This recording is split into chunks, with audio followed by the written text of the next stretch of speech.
그리스 신화에서 가장 쿨하고 지적인 여신 하면 누가 떠오르시나요? 바로 아테나입니다. 그녀의 탄생부터가 범상치 않습니다. 아버지 제우스가 심한 두통을 느껴 도끼로 머리를 가르자 그 안에서 갑옷을 입고 창과 방패를 든 채로 외치며 튀어나왔죠. 태생부터 준비된 여전사였던 셈입니다. 아테나는 흔히 전쟁의 신으로 알려져 있지만 광기 어린 파괴를 즐기는 아레스와는 차원이 다릅니다. 그녀는 이성적인 판단과 치밀한 전략을 상징합니다. 영웅 오디세우스와 페르세우스가 위기에 처할 때마다 마법 도구와 지혜를 빌려준 든든한 멘토이기도 했죠. 그녀의 또 다른 매력은 문명의 수호자라는 점입니다. 바다의 신 포세이돈과 도시의 주인 자리를 두고 경쟁할 때 포세이돈은 힘을 상징하는 말을 선물했지만 아테나는 평화와 풍요를 뜻하는 올리브 나무를 선물해 시민들의 선택을 받았습니다. 덕분에 그 도시의 이름이 지금의 아테네가 되었죠. 지혜를 상징하는 올빼미, 그리고 모든 것을 막아내는 방패 아이기스를 든 아테나. 그녀는 단순한 전사가 아니라 인간에게 기술과 도덕, 그리고 승리를 거두는 방법을 가르쳐준 진정한 문명의 여신이었습니다. 그리스 신화에는 전쟁을 관장하는 두 명의 신이 있습니다. 무시무시한 파괴력을 자랑하는 아레스와 치밀한 전략의 아테나죠. 성격부터 정반대인 두 신은 사사건건 부딪혔는데 그 절정은 바로 트로이 전쟁이었습니다. 아레스는 트로이 편에 서서 앞뒤 가리지 않고 칼을 휘둘렀고 아테나는 그리스군의 뒤에서 승리의 판을 짜고 있었죠. 전장에서 마주친 두 신, 먼저 도발한 건 아레스였습니다. 그는 거대한 창을 휘두르며 아테나에게 달려들었지만 아테나는 눈 하나 깜짝하지 않았습니다. 아테나는 무거운 창 대신 전장 바닥에 굴러다니던 커다란 검은 돌덩이를 집어들었습니다. 그리고 아레스가 방심한 틈을 타 그의 목을 향해 정확히 던졌죠. 이 일격의 전쟁의 광기라는 아레스는 비명과 함께 바닥에 쓰러졌고 그의 거대한 몸이 땅을 뒤덮었습니다. 여기서 끝이 아닙니다. 아레스가 부상을 입고 물러나려 하자 아테나는 그리스 영웅 디오메데스를 도와 아레스의 옆구리에 창을 꽂아 넣게 합니다. 신의 몸에서 신성한 피 이코르가 쏟아졌고 아레스는 온 세상이 떠나가라 비명을 지르며 올림포스로 도망쳤습니다. 제우스 앞에 가서 억울하다고 일러바치는 아레스에게 아버지 제우스는 차갑게 말합니다. 내 무식한 성격이 화를 자초한 것이다. 결국 전쟁은 힘만 센 쪽이 아니라 머리를 쓰는 쪽이 이긴다는 것을 아테나가 증명한 셈입니다. 여러분은 힘과 지혜 중 무엇이 더 강력한 무기라고 생각하시나요? 그리스 신화에서 가장 로망 있는 이동수단 하면 무엇이 떠오르시나요? 바로 하늘을 나는 말 페가수스입니다. 많은 영웅이 이 신비로운 천마를 길들이려 도전했지만 페가수스는 그 누구의 접근도 허용하지 않는 야생마 그 자체였죠. 주인공 벨레로폰도 마찬가지였습니다. 괴물 키마이라를 잡기 위해선 페가수스의 힘이 절실했지만 힘으로 잡으려 할수록 페가수스는 더 멀리 달아날 뿐이었습니다. 지친 벨레로폰은 아테나의 신전에서 잠이 들었는데 꿈속에서 눈부신 빛과 함께 아테나 여신이 나타납니다. 아테나는 말 한마디 없이 눈부신 황금 고삐 하나를 내려놓고 사라졌습니다. 잠에서 깬 벨레로폰의 손에는 정말로 황금 고삐가 쥐어져 있었죠. 여신의 조언대로 벨레로폰이 샘터에서 물을 마시는 페가수스에게 다가가 이 고삐를 슬쩍 던지자 신기한 일이 벌어집니다. 그 사납던 페가수스가 마치 오래된 주인이라도 만난 듯 얌전해지더니 스스로 고개를 숙여 고삐를 받아들인 것이죠. 아테나의 지혜가 담긴 도구 하나가 거친 야성을 순식간에 복종시킨 셈입니다. 덕분에 벨레로폰은 페가수스를 타고 하늘을 날아올라 입에서 불을 뿜는 괴물 키마이라를 처치하는 전설적인 업적을 세웁니다. 힘으로 굴복시키는 것이 아니라 적절한 도구와 방법을 아는 것이 진짜 실력이라는 것을 아테나는 또 한 번 증명했습니다. 여러분의 앞길을 가로막는 거친 야생마 같은 난관, 혹시 힘으로만 해결하려 하고 있진 않나요? 아테나가 건네준 황금 고삐 같은 지혜가 필요한 순간입니다. 그리스 신화 최고의 탐험대 아르고 원정대를 기억하시나요? 이아손과 50명의 영웅이 황금 양털을 찾아 떠난 이 거대한 프로젝트의 시작에는 지혜와 공예의 여신 아테나가 있었습니다. 이아손이 불가능에 가까운 항해를 선언하자 아테나는 직접 소매를 걷어붙였습니다. 그녀는 당대 최고의 배 목수였던 아르고스에게 배의 설계도를 그려주었죠. 인류 역사상 가장 튼튼하고 빠른 배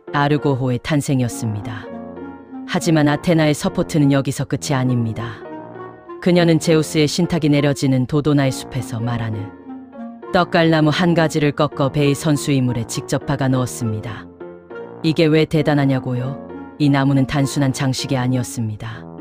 항해 도중 폭풍이 몰아치거나 암초가 나타날 때 배 자체가 사람의 목소리로 위험을 경고하고 나아갈 길을 알려주었거든요. 말하자면 신화시대의 인공지능 내비게이션을 아테나가 선물한 셈입니다. 덕분에 아르고온은 부딪히면 박살나는 움직이는 바위 심플레가데스 사이를 기적적으로 통과하고 수많은 괴물을 피해 무사히 목적지에 도달할 수 있었습니다. 아테나는 우리에게 가르쳐줍니다. 험난한 인생이라는 바다를 건너려면 튼튼한 몸배도 필요하지만 위기의 순간 올바른 방향을 알려줄 지혜의 목소리가 반드시 필요하다는 것을요. 여러분의 인생 항로에서 말하는 나무 같은 조언자는 누구인가요? 그리스 신화를 보다 보면 유독 눈에 띄는 여신이 있습니다. 바로 아테나인데요. 그녀가 등장할 때마다 꼭 따라붙는 4가지 상징물이 있습니다. 이 상징들만 알아도 아테나의 성격을 꿰뚫어 볼 수 있죠. 첫 번째는 올빼미입니다. 밤눈이 밝은 올빼미는 어둠 속에서도 진실을 꿰뚫어 보는 지혜를 상징합니다.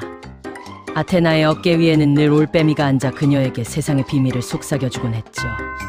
지금도 올빼미가 지식과 학문의 상징이 된 이유가 바로 아테나 덕분입니다. 두 번째는 올리브 나무입니다. 바다의 신 포세이돈과 도시의 수호신 자리를 두고 겨룰 때 아테나가 시민들에게 준 최고의 선물이었죠. 먹고 바르고 불을 밝히는 올리브는 곧 평화와 풍요를 의미합니다. 전쟁의 여신이면서도 평화를 사랑하는 그녀의 반전 매력이 담겨있죠.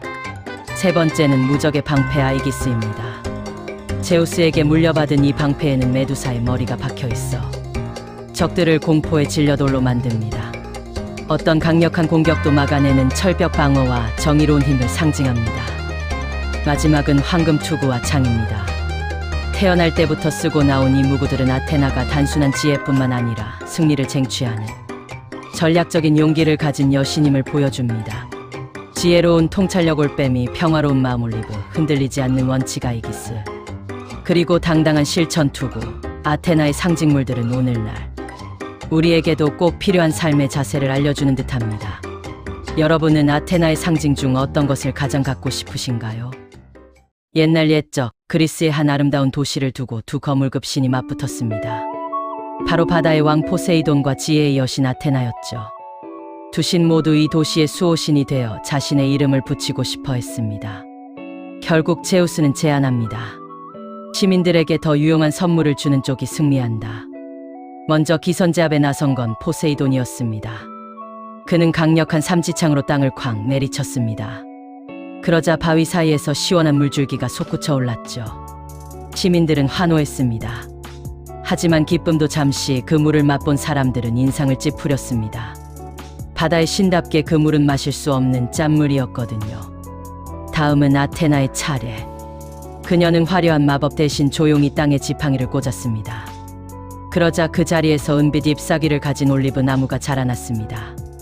올리브는 먹을 수도 있고 기름을 짜서 불을 밝히거나 요리할 수도 있었으며 나무 자체는 집을 짓는 데도 유용했습니다. 무엇보다 평화를 상징했죠. 결과는 아테나의 압승. 시민들은 실용적이고 평화로운 선물을 준 아테나를 선택했고 도시의 이름은 그녀를 기려 아테네가 되었습니다.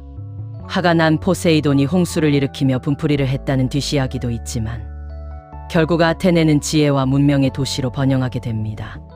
강력한 힘보다 빛나는 건 결국 세상을 이롭게 하는 지혜가 아닐까요? 그리스 신화의 수많은 영웅들, 그들이 괴물을 물리치고 위기를 극복할 때 옆에서 훈수를 두던 결정적인 존재가 있었습니다. 바로 지혜의 여신 아테나입니다. 그녀는 단순히 구경만 하는 게 아니라 영웅들에게 딱 필요한 지혜와 아이템을 꽂아주는 원조일타 강사이자 최고의 멘토였습니다. 먼저 페르세우스를 볼까요? 눈만 마주치면 돌로 변하는 메두사를 잡으러 갈 때 아테나는 자신의 방패 아이기스를 빌려줍니다. 직접 보지 말고 방패에 비친 모습을 보라는 치밀한 공략법까지 전수하죠. 결국 페르세우스는 아테나의 가이드 덕분에 메두사의 목을 베는 데 성공합니다. 헤라클레스는 어땠을까요? 머리가 9개 달린 히드라를 상대할 때나 지옥의 개 케르베로스를 데려와야 할 때 아테나는 항상 그의 곁에서 이성적인 판단을 돕고 보이지 않는 손길로 그를 지탱했습니다. 무식하게 힘만 쓰던 영웅이 지혜를 깨닫는 순간엔 늘 그녀가 있었죠. 하지만 아테나의 최애 제자는 단연 오디세우스였습니다. 트로이 전쟁을 끝낸 목마의 아이디어를 준 것도, 전쟁 후 20년 만에 집으로 돌아가는 험난한 여정에서 그를 지켜준 것도 아테나였습니다. 심지어 오디세우스의 아들 텔레마코스 앞에 친구 멘토르의 모습으로 나타나 조언을 건네기도 했는데, 우리가 흔히 쓰는 멘토라는 단어가 바로 여기서 유래되었습니다. 단순히 힘으로 찍어 누르는 시대는 끝났습니다. 아테나는 영웅들에게 가르쳤습니다. 진정한 승리는 근육이 아니라 머리에서 나온다는 것을요. 당신의 인생이라는 모험에서 당신을 이끌어줄 아테나는 누구인가요? 그리스 신화의 수많은 영웅 중 아테나 여신이 가장 편애했던 인물은 누구일까요? 바로 지략의 왕 오디세우스입니다. 왜 하필 그였을까요? 답은 간단합니다. 아테나는 자신처럼 머리를 쓸 줄 아는 사람을 좋아했거든요. 트로이 전쟁을 종결시킨 희대의 아이디어, 트로이 목마 사실. 이 작전의 배후에는 아테나의 영감이 있었습니다. 힘으로 안 되면 꾀를 내라는 그녀의 가르침을 오디세우스가 완벽하게 실행에 옮긴 것이죠. 하지만 진짜 드라마는 전쟁이 끝난 뒤 시작됩니다. 포세이돈의 분노를 사서 10년 동안 바다를 헤매게 된 오디세우스. 아테나는 그를 포기하지 않았습니다. 때로는 안개로 그를 숨겨주고, 때로는 왕비나 공주의 꿈에 나타나 그를 돕게 만들었죠. 심지어 오디세우스의 아들 텔레마코스가 위험에 처했을 땐 오디세우스의 오랜 친구인 멘토르의 모습으로 변신해 직접 조언을 건넵니다. 우리가 쓰는 멘토라는 단어가 바로 여기서 탄생했죠. 드디어 고향 이타카에 도착했을 때 아테나는 오디세우스를 초란거지로 변장시킵니다. 적들의 눈을 속여 복수의 기회를 잡게 하려는 여신의 치밀한 막판 스퍼트였습니다. 결국 오디세우스는 아내 페넬로페를 되찾고 왕의 자리에 복귀합니다. 아테나는 그에게 말하는 듯합니다. 강한 근육보다 무서운 건 끝까지 포기하지 않는 차가운 지성이다. 라고요. 신마저 반하게 만든 인간의 지혜. 오디세우스와 아테나의 환상적인 팀워크는 오늘날 우리에게도 큰 울림을 줍니다. 그리스 신화 속 수많은 탄생 이야기 중 가장 황당하고도 강렬한 장면을 꼽으라면 단연 아테나의 탄생입니다. 그녀는 어머니의 뱃속이 아니라 아버지 제우스의 머리에서 태어났거든요. 사건의 발단은 제우스의 첫 번째 아내, 지혜의 여신 메티스였습니다. 당시 제우스에게는 무시무시한 예언이 들려옵니다. 메티스가 낳은 아들이 장차 제우스를 몰아내고 신들의 왕이 될 것이다. 권력을 뺏길까? 겁이 난 제우스는 잔인한 결단을 내립니다. 임신 중인 아내 메티스를 통째로 삼켜버린 것이죠. 아내의 지혜를 자신의 것으로 만들고 반란의 씨앗도 없애겠다는 계산이었습니다. 하지만 시간이 흘러 제우스에게 원인 모를 끔찍한 두통이 찾아옵니다. 머리가 터질 듯한 고통의 비명을 지르던 제우스는 대장장이의 신 헤파이스토스에게 명령합니다. 당장 내 머리를 도끼로 쪼개라. 모두가 숨을 죽인 순간 제우스의 머리가 갈라지더니 그 안에서 눈부신 빛과 함께한 여신이 솟구쳐 나옵니다. 그녀는 갓난아기가 아니었습니다. 이미 황금 투구와 갑옷을 걸치고 한 손엔 창을 한 손엔 방패를 든 당당한 성인의 모습이었죠. 그녀가 지른 우렁찬 승전보에 올림포스 산은 흔들리고 바다는 요동쳤습니다. 제우스의 지혜와 메티스의 통찰력을 모두 물려받은 지혜와 전쟁의 여신 아테나가 세상에 등장하는 순간이었습니다. 걱정했던 아들은 아니었지만 제우스는 자신을 쏙 빼닮은 이 용감한 딸을 누구보다 아끼게 됩니다. 머리에서 태어났기에 그 누구보다 지혜로웠던 아테나, 그녀의 전설은 이렇게 시작되었습니다. 트로이 전쟁 10년, 난공불락의 성벽 앞에 지친 그리스군에게 아테나는 최후의 카드를 던집니다. 바로 트로이 목마죠. 하지만 거대한 목마가 성문 앞에 덩그러니 놓였을 때 트로이 사람들은 당연히 의심했습니다.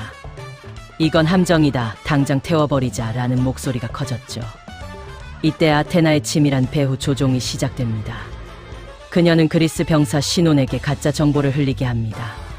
시논은 이 목마는 아테나 여신에게 바치는 제물이며 성 안으로 들여보내면 트로이가 무적의 도시가 될 것이라며 눈물 연기를 펼쳤죠. 결정적인 순간 트로이의 사젤라오코온이 목마의 창을 던지며 진실을 밝히려 하자 아테나는 바다에서 거대한 뱀 2마리를 보내 그를 입막음해 버립니다. 사람들은 이를 신의 뜻을 거스른 벌이라 믿게 되었고 의심은 확신으로 변했습니다. 그날 밤 성 안으로 입성한 목마에서 오디세우스와 병사들이 나오기 직전까지도 위기는 있었습니다. 트로이의 헬레네가 목마 주위를 돌며 그리스 장수들의 안에 목소리를 똑같이 흉내내어 그들을 유혹했거든요. 대답 한마디면 모든 게 들통날 상황. 이때 아테나는 목마 속 영웅들의 입을 막고 평정심을 유지하도록 신비로운 힘을 불어넣었습니다. 결국 아테나의 완벽한 심리전 덕분에 트로이는 하룻밤 만에 함락됩니다. 무력보다 무서운 건 적의 심리를 꿰뚫는 여신의 설계였습니다. 지혜의 여신이 왜 전쟁의 여신이기도 한지 트로이의 마지막 밤이 증명해준 셈입니다. 제우스의 머리에서 완전 무장을 한 채 태어난 아테나. 그녀가 세상의 빛을 보자마자 마주한 상황은 평화로운 잔치가 아니라 올림포스의 존립을 흔드는 대전쟁 기간토마키아였습니다. 대지의 여신 가이아가 보낸 무시무시한 거인족 기간테스들이 신들을 공격하고 있었죠. 하늘로 산을 집어던지는 거인들의 위력에 다른 신들이 당황할 때 이제 막 태어난 아테나는 주저없이 전장의 최전방으로 달려나갔습니다. 그녀의 손에는 아버지 제우스에게 물려받은 무적의 방패 아이기스가 들려 있었죠. 아테나의 첫 번째 타겟은 거인족 중에서도 가장 강력했던 엔켈라도스였습니다. 그는 엄청난 덩치와 괴력으로 신들을 밀어붙이고 있었지만 아테나는 당황하지 않았습니다. 그녀는 무조건적인 힘의 대결 대신 지혜를 발휘합니다. 도망치는 엔켈라도스를 향해 거대한 섬 시칠리아를 통째로 들어 던져버린 것이죠. 결국 엔켈라도스는 섬 아래에 깔려 영원히 갇히게 되었고 그가 몸부림칠 때마다 시칠리아의 에트나 화산이 폭발한다는 전설이 생겨났습니다. 또한 아테나는 또 다른 거인 팔라스를 처치하고 그의 가죽을 벗겨 자신의 방패에 씌웠습니다. 이때부터 그녀는 자신의 이름 앞에 팔라스 아테나라는 칭호를 붙이며 전장의 여신으로서 위엄을 떨치게 됩니다. 태어나자마자 올림포스의 구원자로 등극한 아테나. 그녀는 힘만 센 거인들에게 전략과 용기가 결합했을 때 얼마나 무서운지 똑똑히 보여주었습니다. 이것이 바로 올림포스 12신주. 아테나가 제우스의 가장 신뢰받는 오른팔이 된 결정적인 계기였습니다. 그리스 신화 속 아테나 여신을 보면 항상 들고 있는 무시무시한 방패가 있죠. 바로 모든 공격을 튕겨내고 적을 공포에 떨게 하는 아이기스입니다. 그런데 이 방패 한가운데에는 뱀 머리카락을 한 메두사의 머리가 박혀 있습니다. 여신은 왜 이런 흉측한 장식을 고집했을까요? 사건의 시작은 영웅 페르세우스의 모험이었습니다. 그는 메두사를 처치하라는 불가능한 임무를 맡게 되는데 이때 아테나가 결정적인 도움을 줍니다. 자신의 거울 같은 방패를 빌려주며 메두사의 눈을 직접 보지 말고 방패에 비친 모습을 보고 목을 베라는 꿀팁을 전수하죠. 결국 페르세우스는 아테나의 가이드대로 메두사의 목을 베는데 성공합니다. 임무를 마친 페르세우스는 감사의 표시로 그 끔찍한 메두사의 머리를 아테나에게 바칩니다. 아테나는 이 머리를 자신의 방패인 아이기스 정중앙에 딱 붙여버립니다. 단순한 장식이 아니었습니다. 메두사는 죽어서도 그 눈을 마주치는 자를 돌로 만들어버리는 마력을 그대로 간직하고 있었거든요. 덕분에 아테나의 방패는 물리적인 방어력을 넘어 적을 보는 것만으로도 무력화시키는 사기급 아이템으로 진화했습니다. 사실 메두사가 괴물이 된 이유에도 아테나의 저주가 얽혀 있다는 뒷이야기가 있어 이 방패는 아테나에게 승리의 전리품이자 자신의 권위를 상징하는 절대적인 도구가 되었습니다. 무력의 지혜 그리고 메두사의 마력까지 더해진 아테나의 방패. 여러분이라면 이 방패 앞에 설 용기가 있으신가요? 그리스 신화에서 가장 무서운 방패를 꼽으라면 단연 아테나의 아이기스입니다.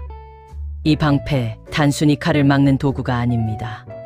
사실은 신들의 왕 제우스가 아끼던 신성한 방패로 지혜와 전쟁의 여신 아테나에게 물려준 치트키 같은 아이템이죠. 아이기스가 전장의 공포가 된 결정적 사건은 바로 메두사의 머리가 박히면서부터입니다. 아테나의 도움으로 메두사를 처치한 영웅 페르세우스가 그 머리를 바치자 아테나는 이를 방패 정중앙에 고정했습니다. 이때부터 아이기스는 쳐다보기만 해도 적을 돌로 만들어버리거나 전의를 상실하게 만드는 강력한 정신 공격력을 갖게 됩니다. 하지만 아이기스의 진정한 능력은 여기서 끝이 아닙니다. 이 방패는 기상현상을 조절하는 힘이 있어 아테나가 방패를 한번 흔들기만 하면 하늘에 먹구름이 끼고 무시무시한 폭풍우가 몰아칩니다. 적들에게는 공포를, 아군에게는 승리의 확신을 주는 신비로운 오라를 내뿜죠. 심지어 제우스의 가장 강력한 무기인 벼락을 정면으로 맞아도 끄떡없는 무적의 방어력을 자랑합니다. 금과 염소 가죽으로 만들어진 이 방패는 가끔은 방패가 아닌 망토처럼 어깨에 걸치기도 하는데 이때는 어떤 화살이나 창도 뚫을 수 없는 완벽한 갑옷이 됩니다. 지혜의 여신이 왜 전쟁터에서 늘 승리할 수 있었을까요? 치밀한 전략도 있었지만 메두사의 마력과 자연의 힘을 동시에 다루는 이 아이기스라는 사기급 장비가 있었기 때문입니다.